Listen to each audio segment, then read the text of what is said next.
Okay, hello. I want to throw my 2 cents in on this flat earth versus round earth theory and things. What I have is a level set up, and it's perfectly level. I'm at 9,000 feet in Los Angeles County, Colorado. You see the level, the bubble on the level.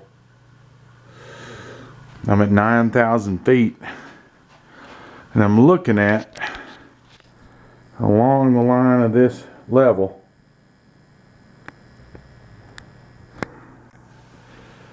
what's called Fisher's Peak, that flat top out there. And according to their maps, that flat top is 9,600 foot in elevation, and according to their maps, my location is 9,000 feet. So what I've done is I put some screws right in. You see the arrow pointing right here to the center? You can look along the top too. And I put one on the end, a screw down here on the end. I'm shooting at my eastern window, looking at Fisher's Peak, and when you look along the top, it's higher than that 9,600 foot mountain. Oh. I don't know if I can get this. You can see the screws. You're going to lose this first one probably. Yeah, you can see it there. It's a little bit higher than the 9,600 foot. I'm at 9,000. And that's 32 miles away. 32 miles away. And according to their curvature calculations of the Earth, it should be about 600 feet below my elevation, which this level shows that it's below my elevation. So I don't know what we're looking at, guys, but yeah, that's what it is, at least from my location. And you know, it doesn't. I'm not saying the Earth is flat. It's not flat. It's not flat, because if it was flat, that peak, that flat mesa out there would be higher than this level. I'm at 9,000. That's 9,600. But it doesn't mean the Earth is round. It could also be like a curvature of your eyeball, just a, you know, like a round, kind of round dome that's happening here or something. But so whatever. But there's more to look at on all this stuff. And these guys in this, it's interesting. There's so many people making videos, you know, trying to figure this stuff out. I'm impressed by that. We've got sundials. I've been looking at the sun for, I don't know, half a dozen years. And you know, there's people that's saying that the sun is going further north. Okay, on the equinox out my window here, it's setting right over that tallest tree right there. And it's consistent. There's nothing changing about that.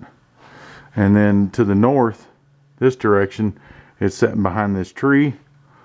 Or actually rising, rising on these things that I'm talking about, because I'm looking east. And right now it's rising about right here where this window is. And we're in the, we're getting close to the winter solstice. It's December 11th or 10th, 2017. And I marked shadows on my deck up above too. The sundials show that the equinox keeps hitting. So if the sun was going further north, taking a longer time to get back to the equinox, or further south and taking a longer time, it would have to speed up to get back on the same days. And that's, I guess that could be occurring. But anyway, I'm going to start marking the solstices, which are hard to mark. I'm going to mark them on the side of my house upstairs on the deck from the shadows on the wall, to mark this upcoming December 21st solstice and see if it returns. And that's what I've been doing with that equinox thing in my sundials, is to see if the sun returns back to the position that that we've seen before. And Polaris, the northern star that the sundials shoot at, everything revolves around that. So that's an interesting concept in itself. You can shoot a sundial at the Polaris star, and everything is staying normal. There are a lot of earth changes or things going on. It ain't because I do not believe it's because the cows are farting or people are, send their poop down the line to the refinement plants. No, there's something else going on, and there's a reason why all these good people are looking at and trying to figure this thing out. We've been taken away from looking at time ourselves for a long time. In the 1800s, the wristwatch finally became accurate enough to where people didn't have to run back to their sundials to check what time it is. So, yeah, there's a lot of obfuscation out there. Be careful of what you're doing and what you're looking at, and even what I'm doing, what I'm looking at. I don't believe exactly everything that I'm saying. I'm just looking at things. And observations say, from my sundials, from years of experience, there is nothing going on as far as a wobble or the timing getting back to the equinoxes.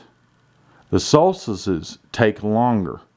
When it comes time for the sun to get to the solstice, the sun makes a figure 8 in the sky.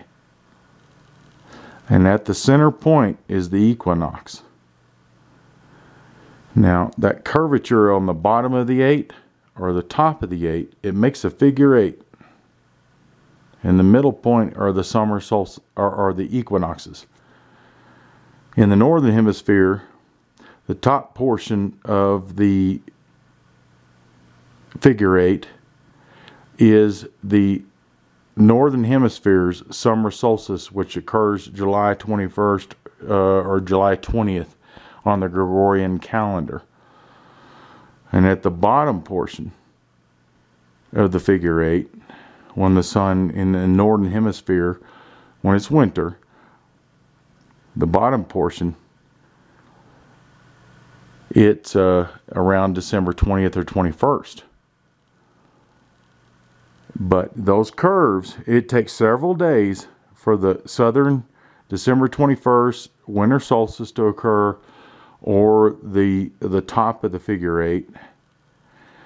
It takes several days for the July summer solstice to occur in the Northern Hemisphere. You could flip it upside down depending on what side of the hemisphere you're on of the equator and figure that out. But it takes several days. The interesting thing to me is that the center point of that figure 8 are the equinoxes, spring and fall.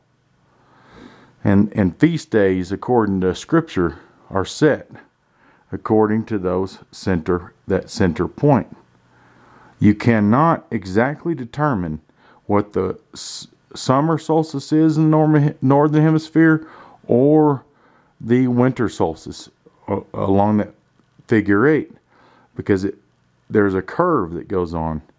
Now, does that mean the earth is still, or the heavens are and the heavens are turning, or the earth, all this stuff that people are talking about, and we really don't know.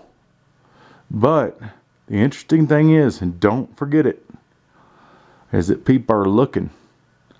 And they haven't been looking since the 1800s, because watches became accurate enough where people didn't run back to their sundials to check their clocks. They took time out of our hands. Time is power. The Gregorian calendar and the Hallel 2 calendar of the Jews change. You've got each day, look at your calendar, you will see that Saturday of this year is not the same day next year on the Gregorian calendar. Saturday will be Sunday next year. And then you come to, after 4 years, you come to the leap year on the Gregorian calendar, and it jumps 2 days. So go figure.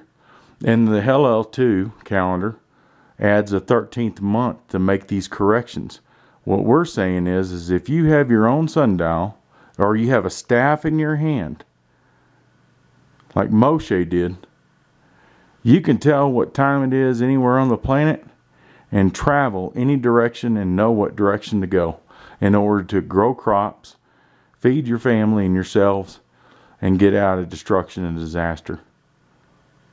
So, shalom, shalom. That's my theory.